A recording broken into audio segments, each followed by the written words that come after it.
أعوذ بالله من الشيطان الرجيم.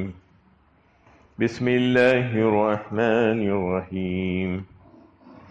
وعلى الثلاثة الذين خلفوا حتى إذا ضاقت عليهم الأرض بما رحبت وضاقت عليهم أنفسهم وظنوا أن لا ملجأ من الله إلا إليه ثم تاب عليهم ليتوبوا ان اللہ هو التواب الرحیم۔ اور ان تینوں کو بھی اس نے معاف کیا جن کا معاملہ ملتوی کر دیا گیا تھا، یہاں تک کہ جب زمین اپنی وسعت کے باوجود ان پر تنگ ہو گئی اور وہ خود اپنی جان سے تنگ آ گئے اور انہیں یقین ہو گیا کہ اللہ کے غضب سے بچنے کے لیے کوئی جائے پناہ نہیں ہے مگر اسی کے پاس، تو اللہ نے ان کی توبہ قبول فرمائی تاکہ وہ اس کی طرف رجوع ہوں۔ بلا شبہ اللہ ہی ہے بڑا توبہ قبول کرنے والا، رحم فرمانے والا۔ یہ سورہ توبہ کی 118 نمبر کی آیت ہے۔ گزشتہ درس میں بھی اس پہ گفتگو چل رہی تھی کہ وہ تین حضرات کعب بن مالک، مرارہ بن ربی، ہلال بن امیہ رضی اللہ تعالی علیہ اجمعین، یہ تینوں حضرات محض سستی اور غفلت اور کاہلی کی وجہ سے غزوہ تبوک میں شرکت نہیں کیے تھے، حالانکہ یہ حضرات مخلص مومن تھے، اس سے پہلے کے تمام غزوات میں آپ صلی اللہ علیہ وسلم کے ساتھ رہے تھے۔ تو اس آیت میں ان کی توبہ کی قبولیت کا اعلان کیا گیا۔ انہوں نے اپنے قصوروں کا اعتراف کیا، اپنے گناہوں پر نادم ہوئے اور اللہ کے نبی صلی اللہ علیہ وسلم کے سامنے آ کر انہوں نے اس بات کا اعتراف کر لیا کہ ہمارے پاس کوئی ایسا معقول عذر نہیں تھا جہاد میں شرکت نہ کرنے کا، لیکن ہماری سستی اور کاہلی اور ہمارے نفس کے غلبے نے ایسا کرنے پر ہمیں مجبور کیا تھا، اور یہ بات ان کو اچھی طریقے سے سمجھ میں آ گئی تھی اور یقین ہو گیا تھا کہ اللہ کے غضب سے بچنے کے لیے یہی ایک صورت ہے، اس کے علاوہ اور کوئی جائے پناہ نہیں ہے کہ ہم اپنے قصوروں کا اعتراف کرتے ہوئے سچائی کے ساتھ اللہ کے نبی صلی اللہ علیہ وسلم کے سامنے جا کر اعتراف کر لیں تو ہی اس سے بچ سکتے ہیں۔ تو اللہ تعالیٰ نے ان کی خلوص اور ان کی سچائی کو دیکھتے ہوئے ان کی توبہ کو قبول فرمایا، وہ اس طریقے سے کہ جب انہوں نے اس کا اعتراف کیا آپ صلی اللہ علیہ وسلم کے سامنے، تو آپ صلی اللہ علیہ وسلم نے ان تینوں حضرات سے کہا کہ اب تمہارا معاملہ اللہ کے ذمے ہے، اللہ تعالیٰ تمہارے تعلق سے جو فیصلہ کریں گے اس کے لیے انتظار کرو۔ اور سارے صحابہ کرام کو آپ صلی اللہ علیہ وسلم نے ہدایت دی کہ اب ان تینوں سے مقاطعہ کرنا، سلام و کلام کرنا بند کر دیا جائے ان تینوں کے ساتھ۔ تو سارے کے سارے لوگ ان حضرات کے ساتھ بات چیت کرنا بند کر دیے، ان کو سلام کرنا بند کر دیا گیا اور ان کے سلام کا کوئی جواب دینے کے لیے تیار نہیں تھا آپ صلی اللہ علیہ وسلم کے حکم کی وجہ سے۔ جبکہ یہ لوگ کہتے ہیں، حضرت کعب بن مالک جو اپنا واقعہ بیان کرتے ہیں کہ ہمیں تو مسلمانوں سے بالکل اسی طریقے سے محبت تھی، لیکن دیگر مسلمانوں نے اپنا رخ ہماری طرف سے پھیر لیا تھا، یہ ہمارے لیے سزا آپ صلی اللہ علیہ وسلم نے جاری فرمائی تھی کہ جہاں پر جاتے کوئی ہمارے سلام کا جواب نہیں دیتا، ہم سے بات کرنے کے لیے کوئی تیار نہیں ہوتا۔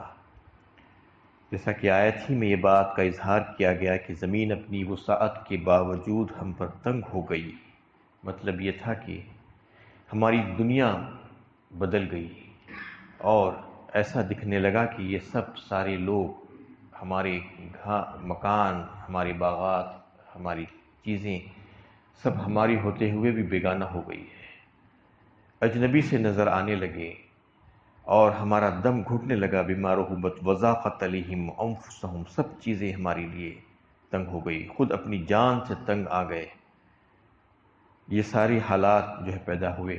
وہ سزا جو آپ صلی اللہ علیہ وسلم نے جاری فرمائی تھی ابتدائی طور پر ان حضرات کے لیے، 40 دن تک یہ سلسلہ چلتا رہا۔ اس کا خلاصہ یہ ہے کہ ان تینوں سے جو کوتاہی ہوئی تھی غزوہ تبوک میں، کسی معقول وجہ کے بغیر انہوں نے جہاد میں شرکت نہیں کی تھی، جو نبی صلی اللہ علیہ وسلم کی تبوک سے واپسی تشریف لانے کے بعد پیچھے رہ جانے والوں نے آ کر اپنے عذرات پیش کیے،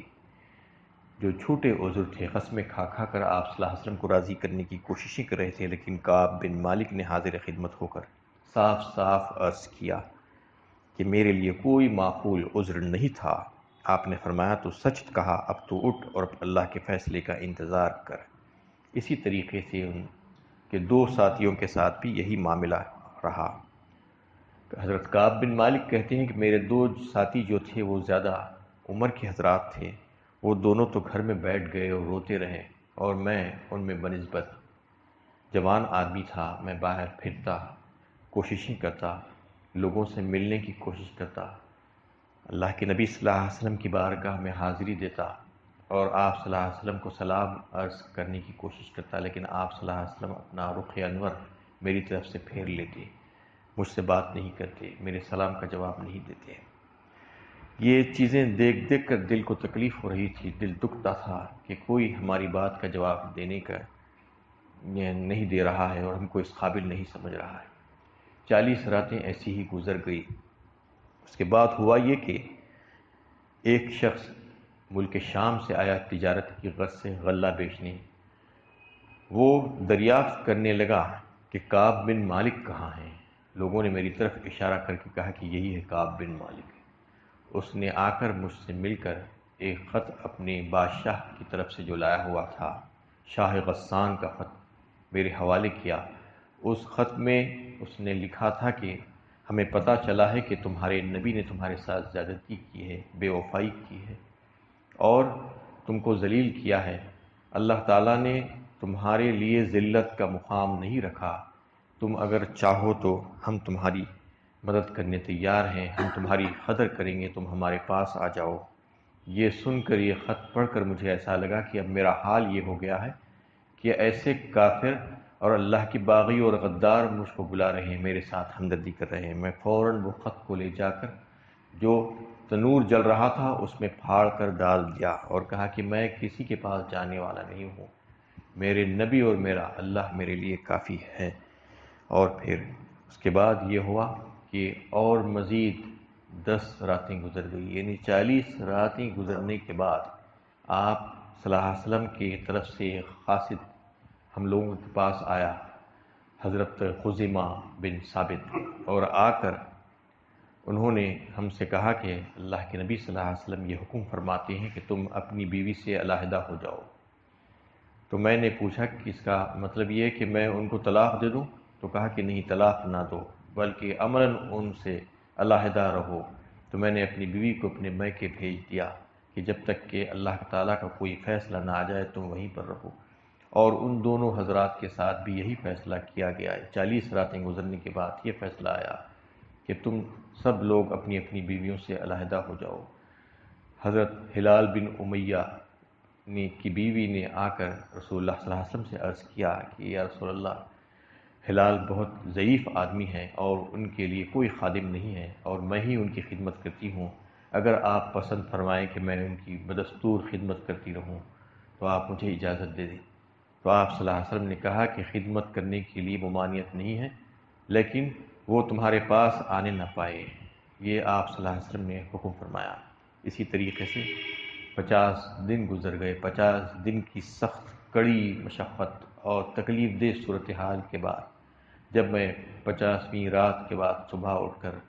صبح کی نماز پڑھنے کے بعد اپنے چھت پر بیٹھا ہوا تھا، یہ فرماتے ہیں حضرت کعب بن مالک، تو مجھے پہاڑ پر سے کسی کے زور زور سے چیخنے کی آوازیں آنے لگی اور وہ کہہ رہا تھا کہ کعب خوشخبری ہو، تمہارے لیے بشارت ہے، تمہارے لیے بشارت، یہ کہہ رہا تھا۔ بعد میں پتہ چلا کہ وہ حضرت ابوبکر صدیق رضی اللہ تعالیٰ عنہ تھے، وہی کے ذریعے سے یہ بات سامنے آ گئی تھی کہ ان حضرات کو اللہ تعالیٰ نے معاف کر دیا ہے۔ اور پھر لوگ دوڑتے ہوئے آنے لگے، کوئی پیدل، کوئی گھوڑوں پر، اور کوئی جو ہے پہاڑ پر چڑھ کر پکار رہے تھے، خوشخبری دے رہے تھے۔ یہ سننا تھا کہ میں خوشی سے سجدے میں گر گیا اور رونے لگا، کہا کہ حضرت کعب بن مالک، اور پھر جب اٹھ کر میں یعنی رسول اللہ صلی اللہ علیہ وسلم کی بارگاہ میں جانے کی کوشش کرا، جانے لگا تو راستہ بھر لوگ آ کر مجھے مبارکتیں دے رہے تھے، مبارکبادیں مصافحہ کر رہے تھے۔ وہی لوگ جو کچھ دن پہلے مجھ سے بات کرنے کے لیے تیار نہیں تھے، رسول اللہ صلی اللہ علیہ وسلم کے حکم پر اس طریقے سے تعمیل کیا کرتے تھے لوگ، ایسا جو ہے مانا کرتے تھے آپ صلی اللہ علیہ وسلم کا حکم، منہ پھیر لیا کرتے تھے، سلام نہیں کر رہے تھے۔ لیکن آج خوشخبریاں دے رہے ہیں، بھاگ بھاگ کر آ رہے ہیں۔ راستہ بھر یہی سلسلہ چلتا رہا۔ جب میں خدمت اقدس میں حاضر ہوا تو آپ صلی اللہ علیہ وسلم وہاں پر تشریف فرما تھے اور صحابہ کرام کا مجمع تھا آپ کے ارد گرد۔ آپ صلی اللہ علیہ وسلم کو جب میں نے جا کر سلام کیا تو آپ صلی اللہ علیہ وسلم کا چہرہ مبارک چمک رہا تھا، اور آپ صلی اللہ علیہ وسلم نے کہا کہ مبارک ہو اے کعب تم کو کہ اللہ تعالیٰ نے تم کو معاف فرما دیا، اور یہ معافی تمہاری سچائی کی وجہ سے اس کو اللہ تعالیٰ نے قبول فرمایا، تمہاری سچائی کو یہ بشارت دی آپ صلی اللہ علیہ وسلم نے، اور کہا کہ یہ بہترین دن ہے تمہاری زندگی کا، تمہاری پیدائش سے لے کر آج تک کے جتنے دن تمہاری زندگی میں آئے سب سے بہترین دن تمہارا یہ ہے۔ میں نے عرض کیا کہ میری توبہ کی قبولیت کا تقاضا یہ ہے کہ میں اپنا تمام مال بطور صدقہ پیش کر دوں۔ آپ نے فرمایا بہتر ہے کہ کچھ اپنے پاس رکھ لو۔ اس میں اس بات کی طرف اشارہ ہے جیسا کہ اس سے پہلے کے حضرات نے بھی جب ان کی جو ہے توبہ قبول ہوئی تھی تو اپنا سارا مال لا کر اللہ کے نبی کے قدموں پر نچھاور کر دیا تھا، تو آپ صلی اللہ علیہ وسلم نے اس کو لینے سے انکار کر دیا اور کہا تھا کہ 1/3 تک لیا جا سکتا ہے، اور بچا ہوا دیگر جو مال ہے تم اپنے اہل و عیال کے لیے رکھو۔ یہ اصول بتا دیا کہ اہل و عیال کی بھی ذمہ داری ہے تمہاری، اور ان کا حق بنتا ہے کہ سارے کا سارا مال تم صدقہ نہیں کر سکتے، بلکہ 1/3 زیادہ سے زیادہ میکسیمم جو بتایا گیا۔ تو آپ نے فرمایا کہ کچھ اپنے لیے رکھ لو اور کچھ صدقہ کر لو۔ تو میں نے عرض کیا کہ خیبر والا حصہ اپنے لیے رکھ لیتا ہوں۔ میں نے پھر عرض کیا کہ اے اللہ کے رسول، مجھے اللہ نے سچ بولنے کی وجہ سے نجات دی، میری توبہ میں یہ بات بھی شامل ہے کہ میں جب تک زندہ رہوں گا سچ کے سوا کوئی بات نہ کروں گا۔ اوپر جو واقعات بیان ہوئے ہیں اس سے یہ ظاہر ہوا کہ منافقوں نے جھوٹ کا سہارا لیا تھا، جس کے نتیجے میں نفاق کی جڑیں مضبوط ہو گئی اور انہیں توبہ کی توفیق نصیب نہیں ہوئی، بالخلاف ان کے جن اہل ایمان نے ان کے قصور ہو جانے کے بعد، خطائیں ہو جانے کے بعد سچائی کا دامن ہاتھ سے نہیں چھوڑا، اور اللہ کے نبی صلی اللہ علیہ وسلم کے پاس جا کر جو ہے ان کے پاس جو جذبہ ایمانی تھا اس کی وجہ سے وہ توبہ کیے، اور توبہ کی توفیق ان کو ہوئی ان کی سچائی کی وجہ سے۔ سچائی اور راز بازی کی برکتوں کو یہاں پر پیش کیا گیا، اور اگلی آیت میں اسی کی طرف اشارہ کیا گیا کہ یا ایھا الذین آمنوا اتقوا اللہ وکونوا مع الصادقین، اے ایمان والو اللہ سے ڈرو اور سچے لوگوں کے ساتھ ہو جاؤ،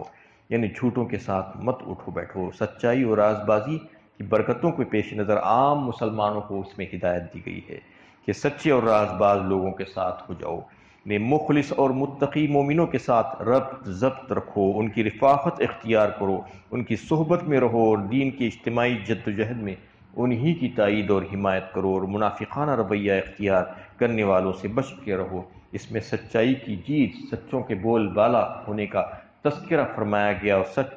سچوں کے ساتھ بیٹھنے، ان کے ساتھ رہنے کے لیے جو ہے تلقین کی گئی، اور جھوٹوں پر لعنت و ملامت قرآن میں جا بجا ہے۔ لعنت اللہ علی الکاذبین بار بار فرمایا گیا ہے، جھوٹ بولنے والوں کے اوپر اللہ کی لعنت ہے۔ جب اللہ کی لعنت آئے گی تو پھر رحمت کہاں سے آ سکتی؟ لعنت ضد ہے رحمت کی۔ تو آج اتنی تیزی کے ساتھ لوگ جو ہے جھوٹ بولتے ہیں کہ ہر معاملے میں جھوٹ بولتے ہیں، یعنی کیا المیہ ہے کہ مسلمان بھی اس میں لگے ہوئے ہیں، جبکہ سچائی کی تلقین کی گئی ہے بار بار، اور سچائی کے فائدے بتائے گئے ہیں۔ اس پورے واقعے میں اگر آپ دیکھیں تو سچائی کی وجہ سے ان کی دنیا بھی اچھی ہوئی اور ان کی آخرت بھی اچھا ہوئی،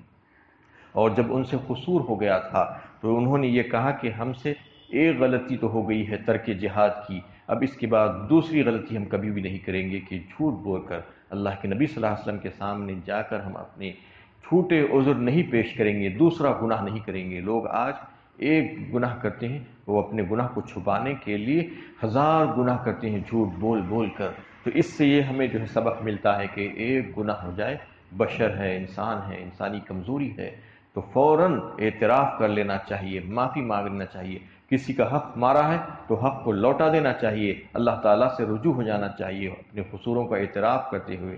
سچائی کے ساتھ، صدق دلی کے ساتھ، تو اللہ تعالیٰ معاف کرنے کے لیے تیار ہے۔ موت سے پہلے پہلے انسان کو چاہیے کہ اپنے قصوروں کی معافی مانگے، روزانہ کا اس کا یہ معمول ہونا چاہیے۔ تو ان آیتوں سے، ان واقعات سے ہمیں جو ہے یہی سبق ملتا ہے کہ سچوں کے ساتھ رہنا اور سچائی پر قائم رہنا انسان کو کتنا فائدہ دیتا ہے۔ اللہ تعالیٰ سے دعا ہے کہ اللہ تعالیٰ ہمیں سچا بنا دے اور حق کو ماننے والا اور حق کو پیش کرنے والا بنا دے۔